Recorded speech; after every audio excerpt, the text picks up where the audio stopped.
Welcome to Seven Figures and Beyond with your host, Greg Shuey, your e-commerce marketing expert. Hey everyone, welcome to episode 24 of the Seven Figures and Beyond podcast. Hope everyone is having a magnificent day. Yep, I used a big word today, magnificent. How about that? Laurel's back. Hi, Laurel. Hey. She took a 30-day hiatus, probably not by choice. I just took her off the calendar, mostly because she has been insanely busy lately. She's been taking a more active role in a number of our clients, which has been awesome for them, but it's created a little bit of stress and time crunch for her. So we're definitely grateful for her to be back and joining us today. How's it going? Oh, I'm doing all right. It seems like spring may have arrived here this week. There's sun. It hasn't. No, it hasn't. I'm pretty sure it snowed like 2 days ago. It did. It snowed. It snowed a few days ago, which was weird. It was stupid. Yeah. Well, as always, thank you for taking time out of your insane schedule to chat. And I know that we have some really cool things to talk about today, but that on the flip side also are not so cool because of some of the things that's happening with some brands. So as mentioned on our last episode, as I kind of gave an intro to this episode, is that we're going to be talking about Meta AI, also known as Advantage Plus Creative Enhancements. That's a mouthful. Advantage Plus Creative Enhancements. So my question for everyone is, have you heard of that? Because, you know, it's new-ish and it's wreaking havoc on some brands. So we're going to talk about some of the features that are creating some issues, that are creating a less than ideal brand perception for some brands, creating poor customer experience, and what you can and should be doing about it. So this discussion may be on the shorter side, but that's okay. And it's important that we're having this discussion because not a lot of people are talking about this right now. So before we jump in, I know it's been a minute. We probably have some new listeners. So Laurel, would you just take a few minutes, introduce yourself to our listeners, and share a little bit about your personal story and what you do for Stride and our clients? Of course. I'm Laurel Tusher. I'm an e-commerce marketer. I've been working at Stride for 9 years now, and I love it. It's been a minute. She doesn't love it. It's so stressful for her. I got my start in digital marketing, doing social media marketing, and then that evolved into SEO, content marketing, paid ads, email marketing. I just love the entire marketing ecosystem, like everything that makes up an e-commerce business's marketing strategy, and then how each channel plays a big role in that. I spend most of my time these days talking with clients, understanding what they're trying to achieve, and then brainstorming either by myself or with the team to find the most effective and efficient ways for them to execute whatever it is they want while pushing them to really focus on their goals. So a lot of times they have these goals of what they want to achieve, but they get sidetracked by smaller goals or different things. So I'm there to listen, help them like balance between priorities, and then ultimately execute so that they can reach their goals. That's awesome. And she is one smart cookie, way smarter than me. So people ask me questions I don't. Just go talk to Laurel because she knows so much about e-commerce marketing. She's awesome. Thanks. So let's jump in. Are you ready? Yeah, let's do it. Okay. Well, let's start off by talking about what Advantage Plus Creative Enhancements are. It's a mouthful, just like you said, but really all it is Meta is jumping on the bandwagon of generative AI. Since ChatGPT launched, a lot of businesses, they're developing their own generative AI tool. Google has done it. So this is just the newest thing, but it's on Meta. But they define Advantage Plus like this. Advantage Plus Creative, I'm going to just read it, in Meta Ads Manager, automatically optimizes images and videos to versions your audience is more likely to interact with. Depending on the ad format or placements you select, different creative optimizations may be available to you. So what does this mean in layman's terms? Basically, Meta has launched their own tool within Ads Manager that allows advertisers to optimize their creative. Now, many of the enhancements are really minor, and you may not even notice them at first. But there are some that are so blatantly obvious that they don't look natural at all and actually can detract from the brand's credibility, like all of the things. It just is a really bad experience if it's not done properly. And we're going to talk about a few of those really bad examples later on in the episode because, like Laurel mentioned, it does detract from the brand experience in some cases, right? Yeah. In other cases, I'm sure that it's been very, very good for a lot of brands. But there definitely are some cases. And it's also an important reminder as well, because there are those cases, is that you've got to keep an eye on everything. It was fascinating. I had a really good conversation with another agency owner who specializes in e-commerce this morning. And we were talking a little bit about AI and how more and more brands just assume that AI is good to go. And, they can just kind of set it and forget it. Doesn't matter like in what platform. It's like, oh, AI's got me, right? It knows so much more than my customer or so much more than my agency or even my VP of marketing that I can just kind of set it and forget it. But it can also run a little bit wild. It can go rogue on you really fast and it can cause some problems. And so I think, before I hop into the next question is just that, like, you can't set it and forget it. You got to keep an eye on things. You've got to make sure that it's still on brand and providing a really good user experience. Mm-hmm. So, Laurel, what are some of these enhancements? Okay. This is an audio podcast, so I really wish I could show, and maybe on the blog post we can show examples of these. So I'm going to run through them and try and describe them as much as possible. The standard enhancements for images or videos will include image brightness and contrast. So making some filters to make it a little more bright. Music, adding those to videos that just match and the look and feel of other content.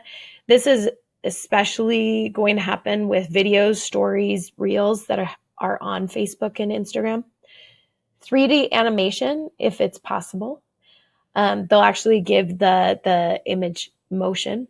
And I'm not sure we've seen any of those yet. We haven't. That hasn't been an option yet. Yeah. But I don't even dare go there. One day it's coming, and then it will shock us all. Yeah. This last one is really interesting. Image expansions to fit the different aspect ratios. So what that means is, let's say you have an image and it doesn't fit a mobile phone, that's more portrait style or, a desktop. So the AI will actually go in and add more pixels to the image to fit it into the space. So this is where that generative AI is really happening. But then on top of it, it also means that they'll add text overlays on images when the system or when the AI, the algorithm, decides that it's going to improve ad performance. So that's just images and videos. If we're talking about carousels, which are those 5 to 10 images that you can slide through or swipe through, I guess, with your finger, those have different enhancements. So those can look like profile end cards.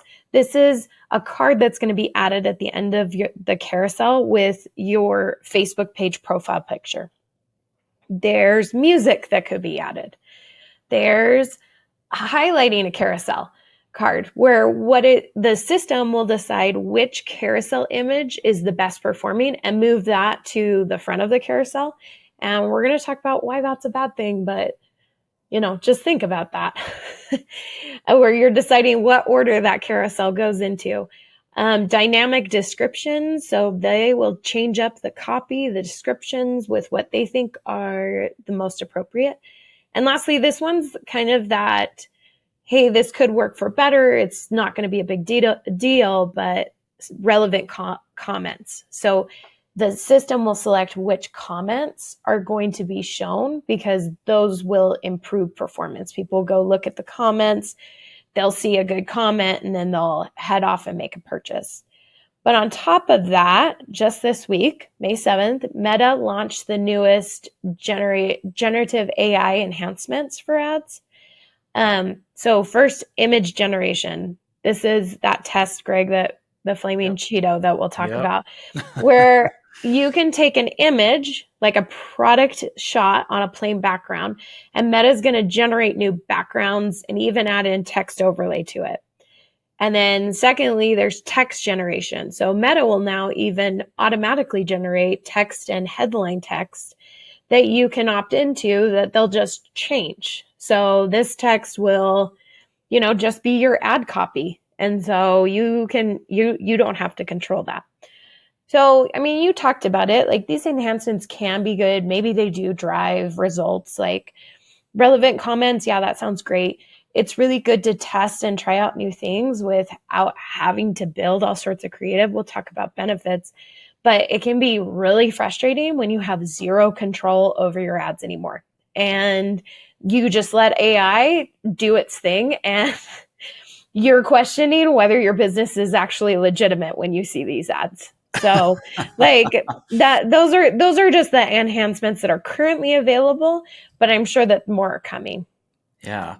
I see almost like these features being really good for startups, right? People who don't have as much time because they're trying to do a zillion things versus a brand that's more established, that's, 7 figures, even high 6 figures, who wants to be more strategic about how they approach their ad strategy and how they message.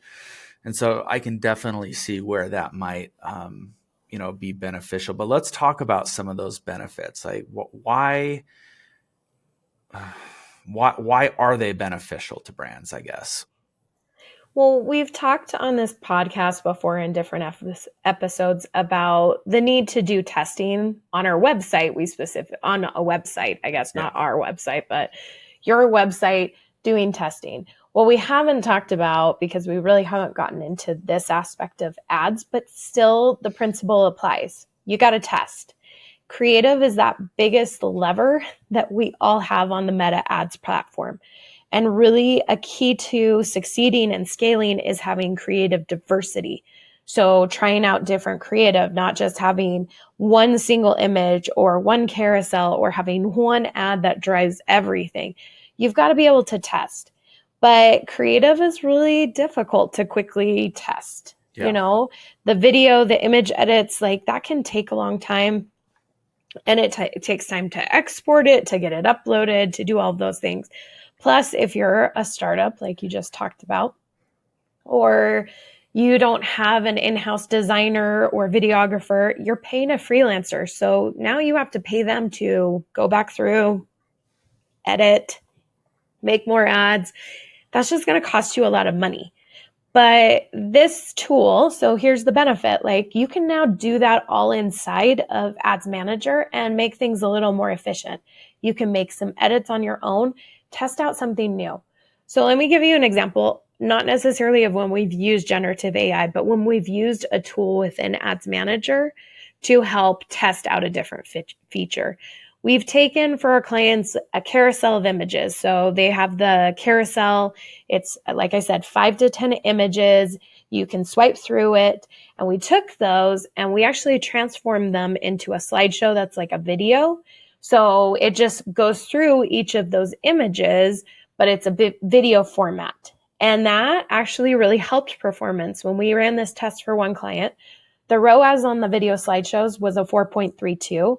But the carousel only had a ROAS of 1.36. So maybe those aren't really impressive ROAS numbers. I don't know. I throw that out just because it helped add diversity, because what we did was we added a video where we took a carousel of images and we repurposed it. And actually the video slideshow had much better performance than the carousel itself. This is that adding diversity. It's helping us. And then the next time around, guess what the client delivered to us? A carousel, a single image, and a video. And we could just test it. So these enhancements are going to allow you to do something similar, test, add diversity, and see what kind of performance you get from it. Cool. I love it. So on the flip side, like, where have we seen issues? Oh man, where do I even begin? Okay. So first, like, let's just start with like the lowest tier. I've seen like text overlaid on an image and it actually like blocked out some of the image. I can't remember. I think it was like a text optimization and I added this like big block above it with some like text. And the problems was like, well, the good thing was the color of this box, the background of it, was it matched the ad. Like, so AI looked at it and said, okay, I'm going to have one of these colors that is in the image and I'm going to make it. So that was good. Yeah. But the font that this text was in was not designated brand font. My client actually sent it over to me and was like, what is this? Like they had seen a what competitor. Have you done? Well, yeah. So they asked us, but then it was really funny because I explained, oh, we got opted in, like we'll fix it. We fixed it. But then they got the same look from a competitor on Facebook, like the same type of ad. And they're like, I do not understand how Meta or an AI thinks that this looks good. Yeah. So I've seen that. I've seen copy change, headlines, making adjustments, which you think are really small, but people actually do read the ad copy. So if it says something and it doesn't seem right, like it could have been changed.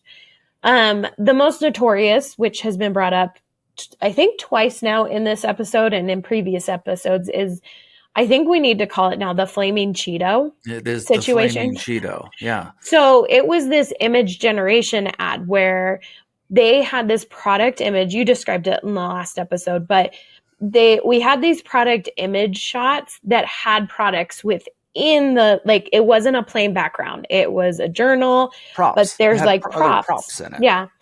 So the AI tried to take those props out and put the like product in a different background. The problem is that it like didn't know how to take these props out because it wasn't sure if they were part of the product or not because it's props. Yeah. So it like there were weird shadows on one. There was gaping holes. Yeah. Like they removed it and there were like almost like bite marks out of the journal. It looked like a cookie with a bite out of it. It was so great.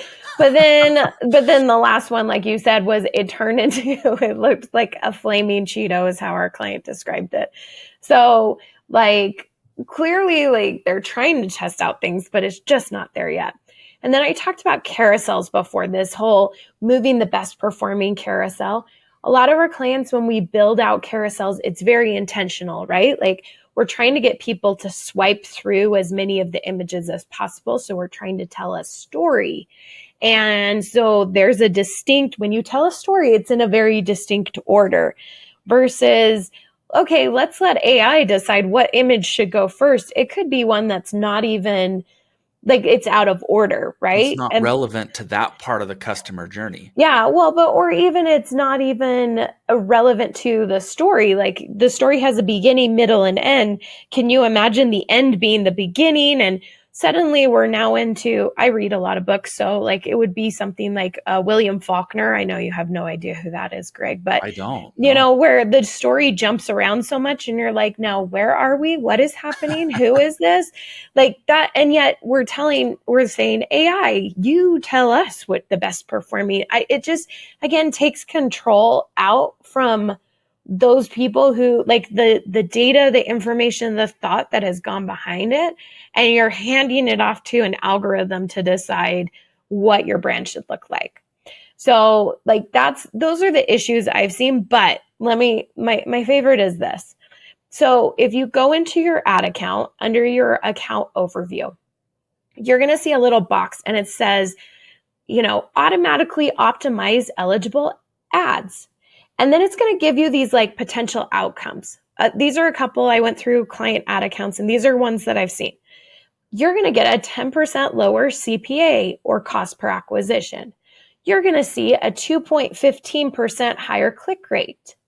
But there's a catch to these because there's like a little like circle with an eye next to it where if you hover over that, there's the fine print. Okay. And so I looked at these and you're going to see something interesting like this. I'm going to read it because I copied it. The analysis results for this, this is what could happen. These are examples. The analysis results are based on a 1-month scaled experience during July 17th, 2021 and August 1st, 2021 and August 25th, 2021 to September 6th, 2021. Or you could get something that says this. This result is based on an experiment run between May 4th, 2023 and May 18th, 2023, measuring the clicks all click-through rate. The average is provided to give you an idea of possible performance, but performance isn't guaranteed. So this is now me talking. I'm done with whatever Meta said.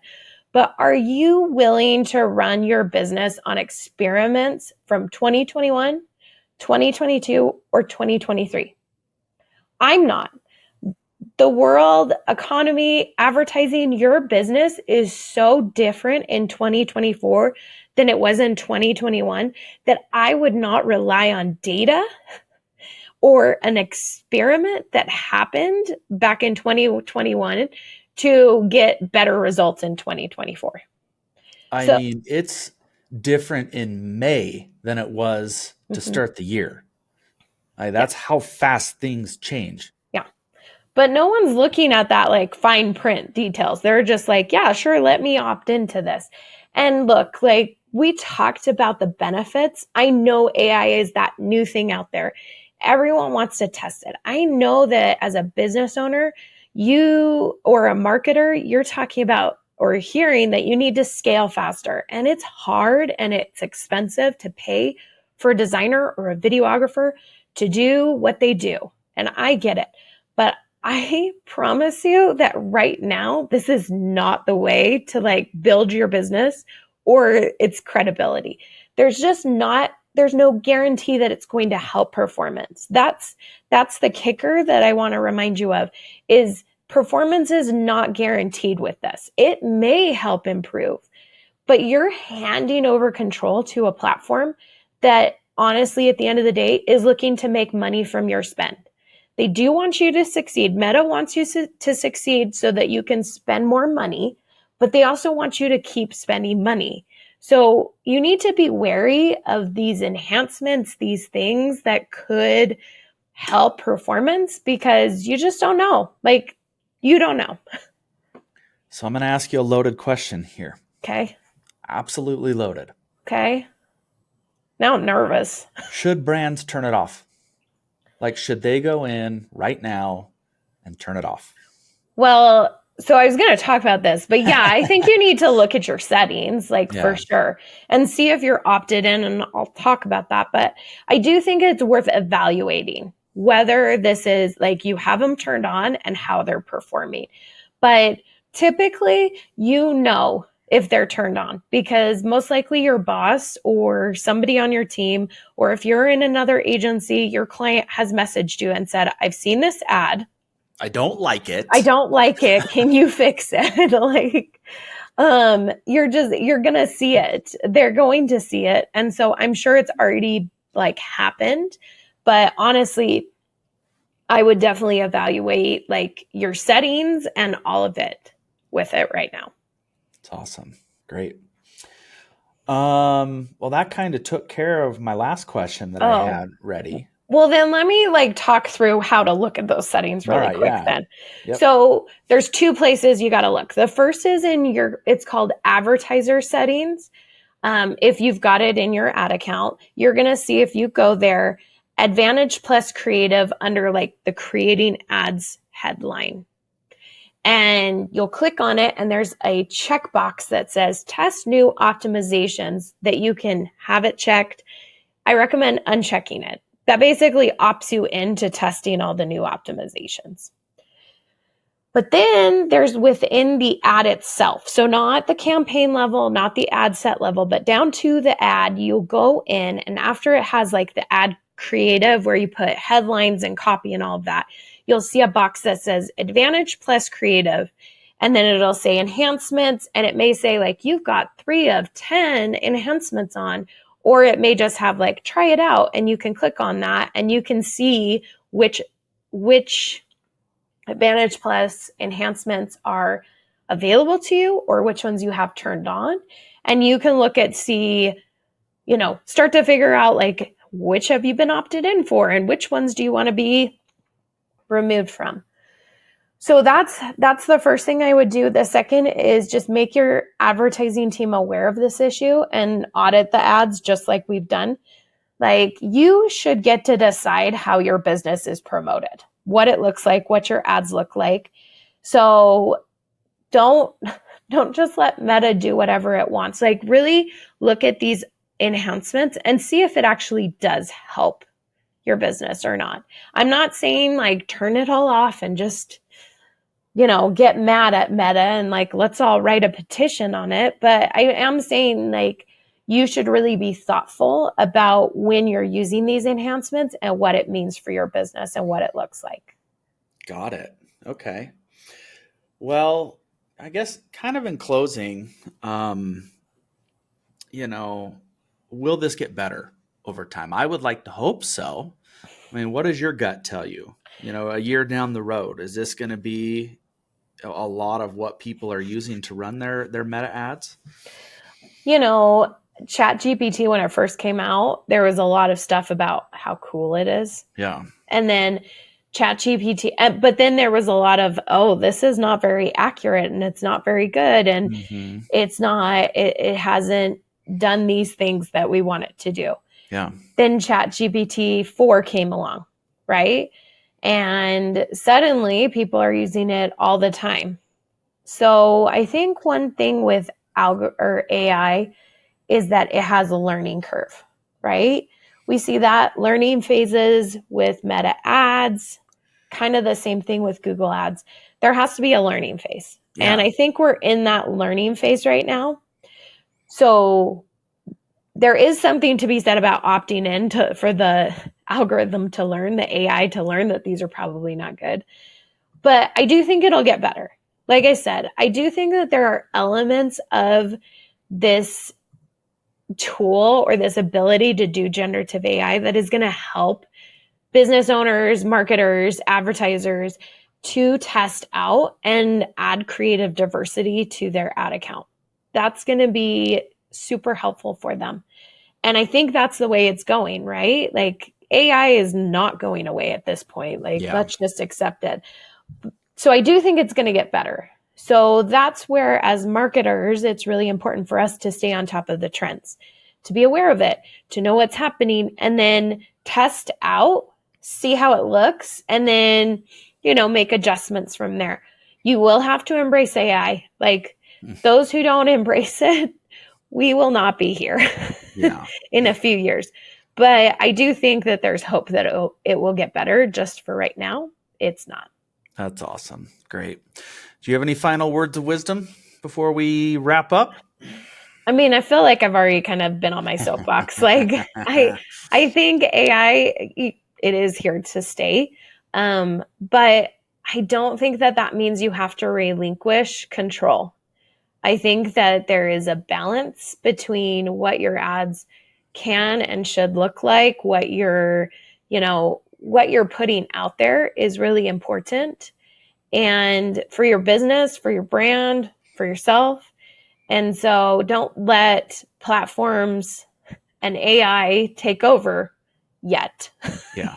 It might take over in the future. I don't know where AI is going. I've watched too many movies, but like Mission Impossible, the last one, we've had conversations about it, but maybe it's going to take over the world. But as much as you can, take back control and it's not in a huge way. It's, again, not storming the gates of Meta, and saying, take this down. It's saying, hey, I just don't want to opt into this, right now. I want to see what you can do and do it better. And then maybe I'll opt into it.